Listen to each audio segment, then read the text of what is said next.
We do have an obligation to work together on issues where we can agree. I think we have a duty to do that. Just because we have a two-party system doesn't mean we have to be in perpetual conflict. I think I've shown that to be true at critical times in the past. I hope the President gives me the chance to show it again.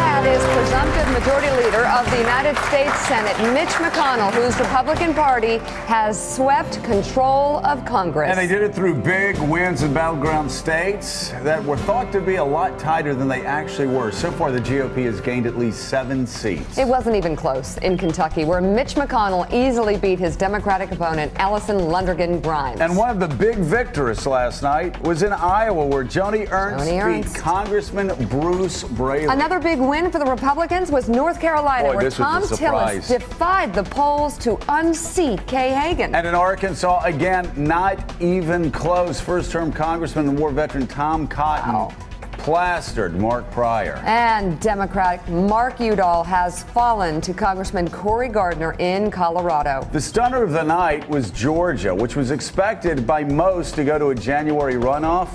But you knew it was going to be a bad night for Democrats when Republican David Perdue made it look easy against Michelle Nunn. In Kansas, Senator Pat Roberts survives despite being down in the polls to independent Greg Orman. And Republican Shelley Moore Capito won easily in West Virginia. She became the state's first woman elected to the Senate. Another Republican pickup was in Montana, where voters are sending Steve Daines to the Senate. And South Dakota flips as well. No real surprise here. Mike Rounds, despite sudden interest from Democrats late in the game. New Hampshire is a lone bright spot for Democrats, where Jeanne Shaheen survives Scott Brown's challenge. But questions remain. Alaska still undecided, but Republican Dan Sullivan is holding on to a narrow lead over Democratic Senator Mark Begich, who is yet to concede. Louisiana will go to a runoff after Senator Mary Landrieu failed to win outright. And the big surprise of the night, also an extraordinarily close race in Virginia. Oh, my God. You knew this was going to be a long night for Democrats when the returns started coming in from Virginia. And they saw incumbent Mark Warner, the apparent winner, actually possibly facing a recount. Republican Ed Gillespie did not concede in his speech to supporters. Even the Real Clear Politics average of polls had this at a 10-point margin. Good morning, everybody. It is Wednesday, November 5th. The horror show is over. How were you doing? It was a long night for you. I cried all night. No, it was an incredible night in many ways. It really was, wasn't it? With us on set, we have the managing editor of Bloomberg Politics, Mark Halperin, and former senior advisor to President Obama, David Axelrod. Everyone's been up all night. Also with us, former chairman of the Republican National Committee, Michael Steele, and New York Times reporter Jeremy Peters, and a great audience with us this morning. Fantastic audience. NYU, Long Island, from all over. Good morning. I got to say, we'll go around the table real quick before we get into the details, but you are good at this. You've called it before, and if we have a certain runoff go a certain way, you might have nailed this one. Well, you know, 53. I predicted 53. The Hill. I do this the little guessing game every couple of years. I guessed 53, but I will tell you what. This was a really surprising election, a lot different than a couple of years ago, and a lot different from a couple of years ago because there was no late break. Right. A lot of people thought Romney was going to get the late break. He didn't do it. It seemed to be poll-driven. There is no doubt the last couple of days, David Axelrod, there was a wave. And, you know, I made the predictions, but didn't really have the courage of my convictions only because the polls all showed so many of these races to be so tight. But either the polls were terribly wrong, other than the Des Moines Register poll, or there was a late break for Republicans. Well, in that sense, the polls being terribly wrong, it is like 2 years ago, and you and I had discussions about that back then. Look, I think one thing that I also expected to be surprised on the high side rather than the low side. I thought that 53, 54 A lot of people were possible. saying it was either going to be 50 or there was going to be a wave and it was going to be 53, 54. To me, when you have 7 states or 6 states in which Obama lost by an average of 19 points in 2012. Right. And you have Democratic incumbents in an off-year election. Those, to me, I was ready to write those off the top. You're ready to write those off, though, but Colorado, Iowa, and then you look at the governor's races, and I mean, the Republican Party basically won the Big Ten. I mean, they now control Wisconsin, Michigan, Illinois, Ohio. That's pretty remarkable. No, it was a big night. Democrats won Pennsylvania. That was the one consolation there. But it was a very, very big night. Mark Halpern, what happened? Republican wins were really big, right? Most of these races were not close. The undecided voters, the ones who were up for grabs, and I think this is why you saw the pollsters in some sense wrong. Democrats have looked at it and said a lot of the undecided voters really had a low opinion of the president and the job performance of the president. Right. So the ones they were fighting for at the end were inclined to go the other way. What was your biggest surprise? Well, Ed Gillespie in Virginia coming close, and then Illinois governor, David's home state, president's home state. What about Maryland, the bluest of blue states, also going Republican? In that race, look, Maryland has elected a Republican governor relatively recently, and the Democratic campaign was one of the worst run in the country. Martin O'Malley's approval rating, the current governor's low. But Illinois now having a Republican governor, a businessman and a reformer, makes a big difference for the party and the image, and it's a huge night for Chris Christie. Let's hope for him that the Illinois governor, that he doesn't go to jail like every other Illinois governor. That would be nice. He's got about a 50% chance of staying out of prison. It's only been 4 of the last 9. Okay, well that's about okay. 50% chance. It was funny last night. I was watching, and a lot of the pundits were having trouble calling this a wave, which to me means they have a very high bar for what a wave. I was the one who early, but yes, but later on I amended my view. But like I said, no, just to say, you know, in part it's because the early returns had Jeanne Shaheen winning New Hampshire, and we all had thought that it looked like North Carolina might go. And North Carolina looked like that was going to go to Kay Hagan. But I will tell you, around 11 o'clock, 10:30, 11, it was obvious. It wasn't only a wave. It was, I mean, it was pretty massive, because this was also, again, when you have Republicans winning governorships in Massachusetts, in Illinois, in Maryland.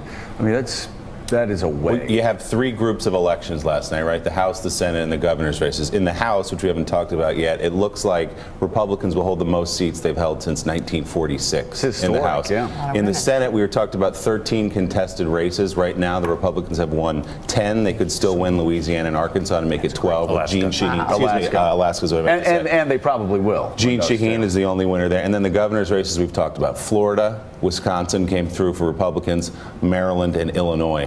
Sounds like a wave to me. That is it's hard to do much better. Looking at the numbers, it's clear the pollsters were giving Democratic candidates far too much credit. Nate Silver over at 538.com broke down some of the races. He looked at the weighted polling averages before Tuesday's vote and compared them to the end results. For example, the polls gave Tom Cotton a 6-point edge in Arkansas when his actual margin of victory was 17 points.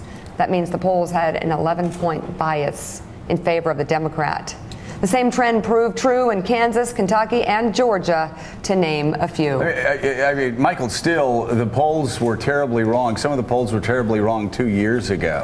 I didn't even mention Gallup's name for a couple of years. I mean, I don't look at Gallup polls because of 2012. If I hold every other pollster to that standard, there are a lot of polls this morning I can't look at the next 2 years.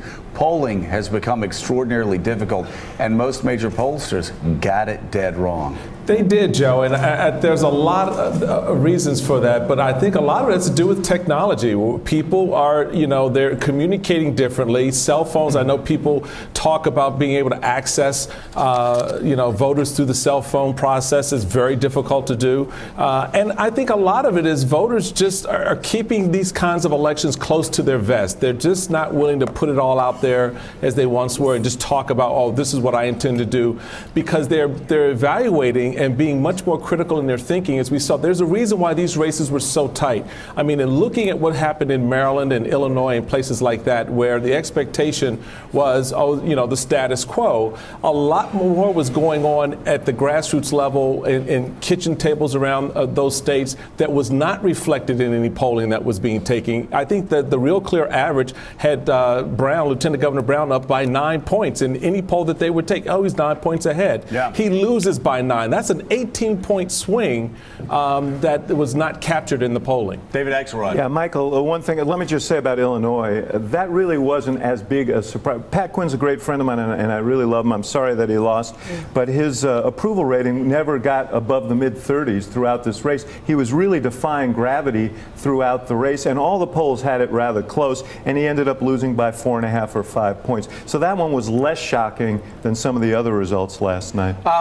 We have Jeremy Peters on Capitol Hill. You know, Jeremy, I could actually wallpaper all of the castles at Versailles with newspaper clippings and blog posts of how extreme and radical the House Republican Party has been over the past 2 years, and how it's terrible for Washington and it's terrible for America, and locusts will descend from the heavens and they will eat the flesh out of every Republican member there because they are such horrid, miserable beasts. That's going a little far.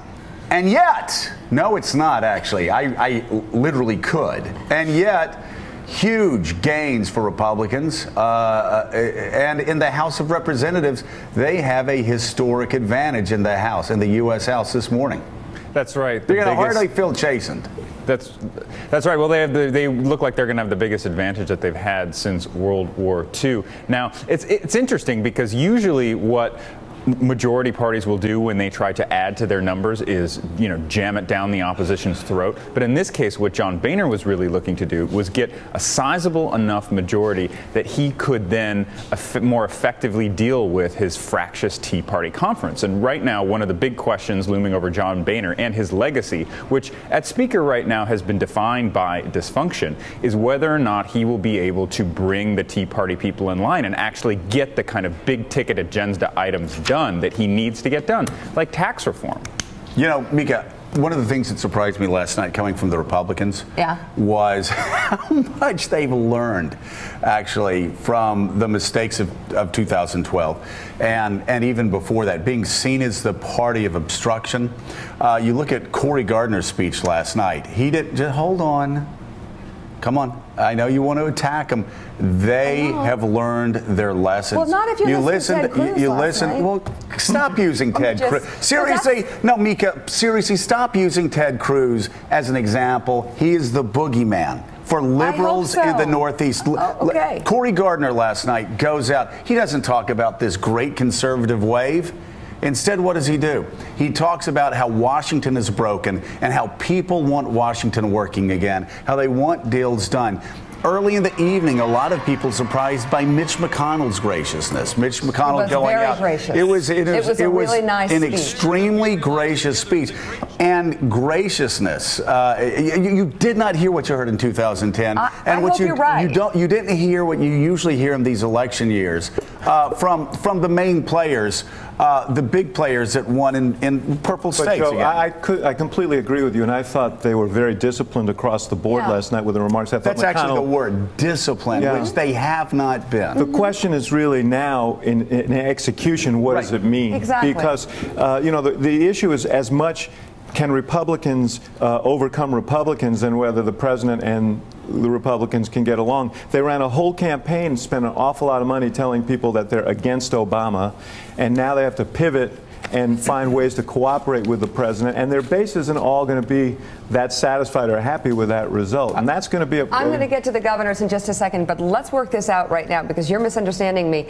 I hope you're right.